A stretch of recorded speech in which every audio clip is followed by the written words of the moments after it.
Ces gens-là n'ont rien à faire en France. Laissez-moi parler, monsieur Boudjelal. C'est un coût énorme pour la France. Est-ce que vous êtes né en France, monsieur Boudjelal? Oui.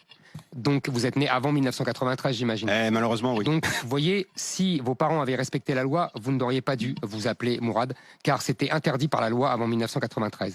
Et en plus, vous avez dit vous-même que ça avait été un handicap. Donc, vous voyez, moi, ce que je veux, c'est la mesure la plus antiraciste du monde, c'est ne pas donner d'handicap à tous les enfants. Attendez, je réponds parce que vous avez fait un long développement. Deuxièmement, vous dites, ne vous inquiétez pas, il n'y a pas de grand remplacement. Moi, j'estime qu'il y en a un. Pourquoi ? Non pas par racisme, non pas parce que j'estime que par essence, les musulmans ne peuvent pas être français. Je ne le pense pas. Je pense au contraire que, comme moi, mes parents se sont assimilés, évidemment que les musulmans le peuvent. Pourquoi vous dites les musulmans et pas les arabes ? Laissez-moi parler, je vous en prie, vous avez parlé longuement. Il va terminer parce que sinon on n'a pas le temps. Je dis simplement qu'aujourd'hui, dans d'innombrables banlieues, aujourd'hui il y a un universitaire, M. Rougier, élève de Keppel, de Gilles Keppel, le grand spécialiste de l'islam en France, qui dit ce sont des territoires conquis par l'islamisme. Oui, ce sont des territoires conquis par l'islam, parce que la civilisation, la culture qui s'y exprime, c'est l'islam, ce n'est plus la France. Et quand vous demandez à tous ces jeunes, est-ce qu'ils se sentent français? Ils vous répondent non.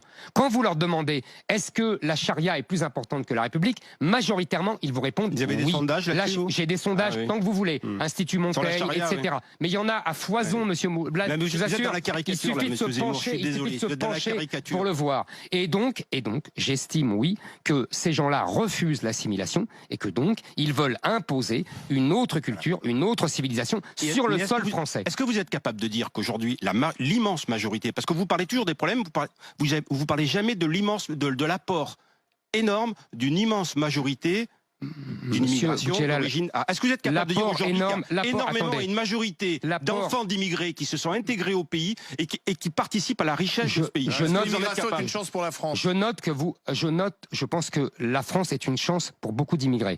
Mais l'immigration n'est plus une chance pour la France depuis longtemps.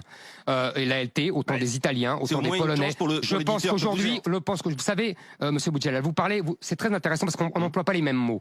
Moi, je parle d'assimilation, vous parlez d'intégration. Il y a effectivement des immigrés et des enfants d'immigrés qui sont intégrés. Ça veut dire qu'ils travaillent. Ils sont économiquement intégrés. Mais moi, je parle d'assimilation culturelle. Et deuxièmement, vous savez, il y a des chiffres terribles. Vous savez qu'aujourd'hui, il y a un taux de chômage en France de 8%. Le taux de chômage des étrangers est de 14%. Il y a un taux d'inactivité, ça c'est les chômeurs et les inactifs, de 13%. Vous savez à combien monte ce chiffre pour les étrangers extra-communautaires? 40%. Donc ne venez pas me dire que c'est une richesse pour la France, c'est un coût énorme. Le niveau social n'est pas le même. C'est un coût énorme. Ces gens-là n'ont rien à faire. De la langue. Ces gens-là n'ont rien à faire en France. Laissez-moi parler, monsieur Boudjelal. C'est un coût énorme pour la France. Ça nous coûte énormément. Les hôpitaux sont surchargés par les immigrés. Les hôpitaux, les prisons, les écoles. Laissez-moi parler. Ne parlez pas sur moi.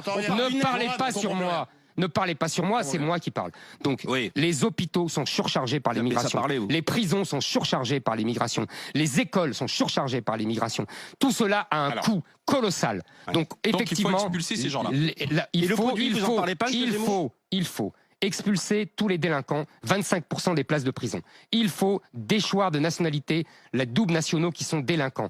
Il faut ne plus reconduire automatiquement les titres de séjour. Les gens qui sont chômeurs et inactifs, une fois leur titre de séjour de 1 an, de 2 ans, de 10 ans épuisés, doivent rentrer chez eux. Mesure claire. Absolument. Et il faut arrêter de donner des droits. Il faut arrêter de donner des droits aux immigrés, de faire venir leurs familles, leurs femmes, leurs enfants. Ça, c'est terminé.